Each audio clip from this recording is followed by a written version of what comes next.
And you see, your study environment is the first thing that you have to watch when you're preparing for JAM. You need to set your environment rightly because your environment influences your learning. That's what actually differentiates different students. The way you prepare for an examination matters greatly, and your environment is the first thing to keep in mind. Guys, as a practical example, I'm sitting on my chair and in front of a desk. And in my desk, I have my pen and I have a jotter and I have the JAM Use of English textbook by Dele Ashade, the Invisible Teacher. I guess you should check this textbook out, guys. If you want to prepare for JAM, it's very, very useful. The JAM Use of English, the Invisible Teacher by Dele Ashade. It's definitely going to help you. So you see, this is a kind of like a scenario whereby I'm trying to study for this examination and I have my environment set. Now the first thing that you have to avoid is a noisy environment. Personally, I think different individuals have their own style of learning, but there are some key things that you actually don't have to forget or mix out in terms of preparation. I do recommend an isolated environment when you're trying to study. You know, that's the kind of environment that you can easily concentrate on your learning, because as a human, we can be easily distracted by our environment. And the only way you can be entirely focused is when you are alone. It is good to study with friends, it is good to study with different kind of people, but you see, in this case, you need to first have a private, personal study life. That is the only way you can actually see that you can excel in this examination.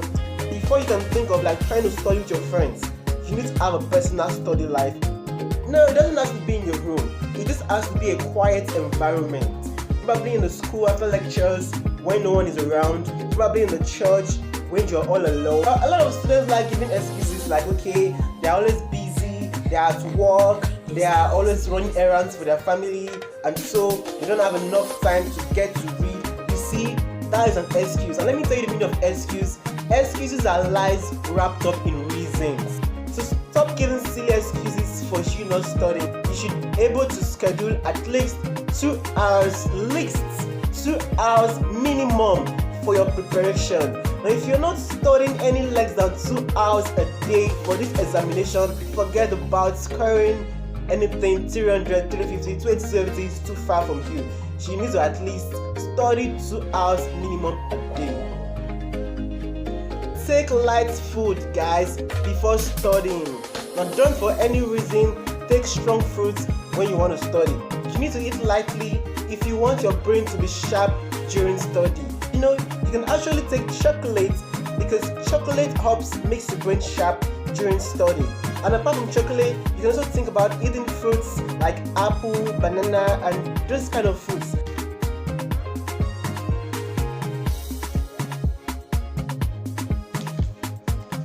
Hey, no, that spirit of reading is actually a dull spirit, and it's going to make you get really, really tired of reading. Now, you need to be active while you're studying. If you're not active, what you're reading is going to be for fun, or probably like you memorizing some kind of definitions of formulas. You need to be very active while studying. The first tip is to ensure that you have a jotter or a notebook close to you. Now, it is very important, no matter the kind of material or resource that you're trying to study, be it your textbook, be it your past question, make sure you have a notebook close to you. Avoid reading in dark environments, guys. Plus, with your phone touch light, it is going to make you really get bored and tired of reading. But even if you have to study in the night, ensure that you use a bright torchlight. Now, if you're using a dim torchlight to study, you're going to be stressing your eyes and you're going to easily feel bored with what you're studying. Then this, if you'll be studying textbooks, make sure you have a past question by you. Don't study textbooks alone. Ensure that every topic you study, that you treat the questions that pertain to that topic in a JAM past question. Just like in reality, you're already facing the examination.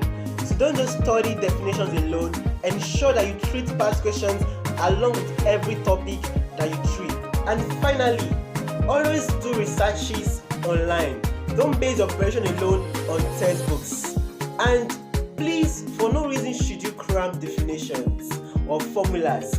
you need to understand every single topic that you read. Make understanding your main priority and not memorizing. And for the sake of researches, always make use of Google. Google is free, you don't have to sign up to use it.